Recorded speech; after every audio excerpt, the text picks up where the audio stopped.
পিডিএফটা চলে আসে আর পিডিএফটা সিস্টেমে দেওয়া হয়, তার ফোনেও থাকে। সো পেপার ট্রেল মানে কে কাকে ভোট দিল সেটা হচ্ছে ইম্পর্টেন্ট, হচ্ছে ভোটটা সে দিয়েছে এবং ভোটটার কোড তৈরি হয়ে যায়।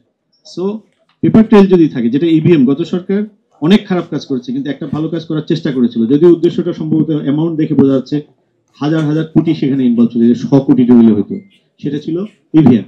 কিন্তু উদ্দেশ্যটি সৎ ছিল না, এই কারণে বলছি আমি রিসার্চ থেকে যে পেপার ট্রেল তারা বাদ দিয়েছে।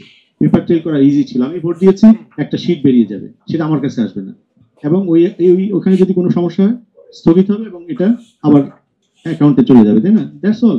সুতরাং এটা পৃথিবীর কোনো দেশে ভোট, আমেরিকাতে ভোটে গতবার দেখেছেন অনেক ডিসপিউট হয়েছে, লিগালি সেটা সলভ হয়েছে, দ্যাটস অল। এটা কোনো বাইবেলের ব্যাপার না যেটা এইভাবে হবে, কিন্তু এটা অনগোয়িং প্রসেস এবং আমাদেরকে 41-এর পরে 42-এ থাকতে হবে, এই কথাটা নিয়ে আলোচনা হচ্ছে। সো সমস্যা নিয়ে আলোচনা, সমাধান, অপশনগুলো তারা দেখবে। অনেক কিছু পসিবল, ঠিক আছে? টেকনোলজিকে আমাদেরকে অ্যাকসেপ্ট করতে হবে এন্ড দেন প্রবলেমগুলো সলভ করতে হবে। Nothing is impossible, right? সিস্টেমই আপনাকে ডেভেলপ করে দিবে, ঠিক আছে? কারণ আপনার ইউনিভার্সিটির রিসার্চ প্লাস হচ্ছে একাডেমিক রিসার্চ, ইন্ডাস্ট্রি রিসার্চ সারা ওয়ার্ল্ডে পরিচিত, ঠিক আছে? আপনি ওগুলো সিস্টেম ব্যবস্থা যদি মানে বিলিভ করেন, আমাদেরটাও বিলিভ করতে হবে। আমরা আসলে সবকিছু ওপেন। আমি যদি একটু আপনার প্রশ্নে রেসপন্স করি এইভাবে, যে আসলে আমরা যদি বিশ্বাস না করি তাহলে কিন্তু না করতে পারি, কিন্তু আমরা যদি জানি, আমরা যদি বুঝি বা আমরা যদি দেখি যে এখানে বিশ্বাসযোগ্যতা সহকারে কাজটি করা হয়েছে এবং যদি সেখানে ম্যাল ইন্টেনশন কাজ না করে থাকে, তাহলে কিন্তু আপনি বিশ্বাস করবেন।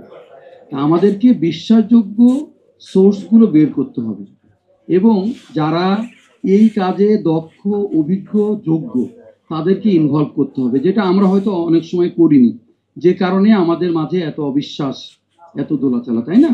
আমার মনে হয় যে আমরা যদি বিশ্বাসযোগ্য এবং বিশ্বাস করার মতো সোর্সগুলো ব্যবহার করি, তাহলে হয়তো বা এই বিতর্কটি থাকবে না। ধন্যবাদ। Thank you very much. আমার মনে হয় আমরা এখানে যে সাজেশনগুলো আসবে এগুলোকে আমরা বিবেচনা করব, আমরা অনুরোধ করব এই সাজেশনগুলো আমাদের কাছে একটু লিখিতভাবে দেওয়ার জন্য। ধন্যবাদ। Thank you. এনআইডির বিষয়ে আমরা অলরেডি 7টা দেশে কার্যক্রম শুরু করেছি, এটা আপনারা জানেন, কিন্তু সেখানে এনরোলমেন্টের সংখ্যা খুব বেশি নয়। আমি গত বৃহস্পতিবার পর্যন্ত যেটুকু জানি সেখানে 12,000-এর মতো এনরোলমেন্ট হয়েছে। তো আমি এসে জানলাম যে আরও কয়েকটি দেশে আমরা খুব শীঘ্রই এই কার্যক্রম চালু করব।